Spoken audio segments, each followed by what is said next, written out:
አላህ ዲኑን ለመጠበቅ ጥበቡ ነው ይሄ አንይ በሞቱ አመት በ1300 አላህ ማንን ተካልን ደግሞ ሌላ ተአምረኛ ዓሊም የምንላቸው ይሄ ሼህ ሰይድ ኢብራሂም ጫሊል ተወለዱ እንዳልኩ እሳቸው ገንደ ጎራ ነው የተወለዱት እዛ ጫሊ የምትባለው ቦታ ምን ነበረች ባዶ ቦታ ነበረች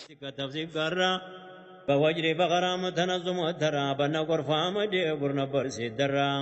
بنا احمد الحديث كلام سيسرا بنا ابراهيم ياسين جالي كنت ሰዎችን ያገኘኋቸው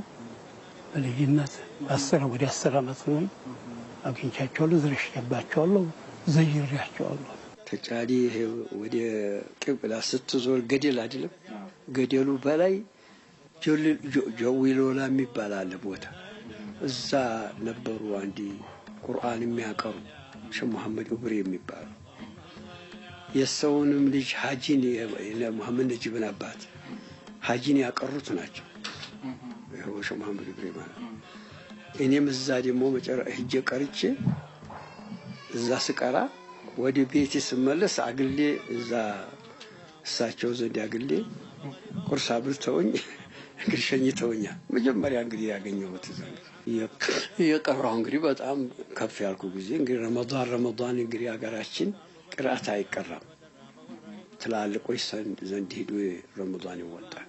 ይሄ ቃሉ ዑለማ ትላልቁ ሁሉ እዛ ነው እኮ የሚወጣው ያቺ ስልፋ አሁን ጠብ ሆናለች አሁን ይሄ ቃሉ ደዌ ገርፋ ይሄ እንግዲህ ባቲ በዛ ለሼክ ተብሎ እዛ ነው የሚወጣው እሳቸው ጋር ማለት እንግዲህ እኔም 2 አመት እንግዲህ እሳቸው ጋር ወጥቻለሁ እድሜያቸው ለመንፈሳዊ ትምህርት ወይንም ለደረስነት ሲበቃ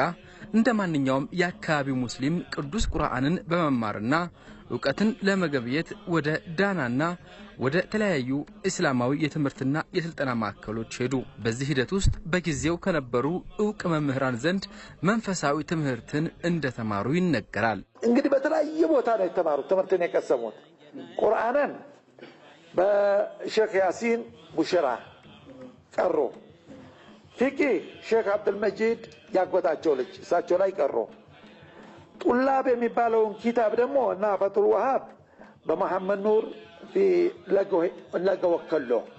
ለገወከሎ የሚባል ቦታ ሄደው ቀሩ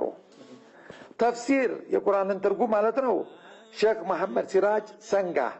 እሳቸው ጋር ሄደው ቀሩ ሌላ ደግሞ ጣሂር አልገበቲ ሼክ ጣሂር አልገበቲ የሚባሉ ዓሊም ነበሩ እነሱ ጋር ቀሩ ሼክ ጎጃም ሼክ ሳዲቅ መሐመድ ሳዲቅ ጎጃም ሼክ የሚባሉ የታወቁ ነበሩ እሳቸውም ጋር ሄደው ቀርተዋል منهاج የሚባለውን ኪታብ ደግሞ ሼክ ሐሚድ ጎለላኒ እሳቸው ጋር ሄደው ቀሩ ናሁ ይሄ ግራመር የአረብኛ ግራመር ሼክ መሐመድ አልሙከና ሼክ መንጢቅ የሚባሉት ሼክ መንጢቅ ጋር ሄደው ቀሩ ከዛ በኋላ እንግዲህ በተለያዩ ቦታዎች የተለያዩ ዕውቀቶችን ቀስመዋል በአጠቃላይ በህይወት ዘመናቸው 9 ሊቆች አስተምረዋቸው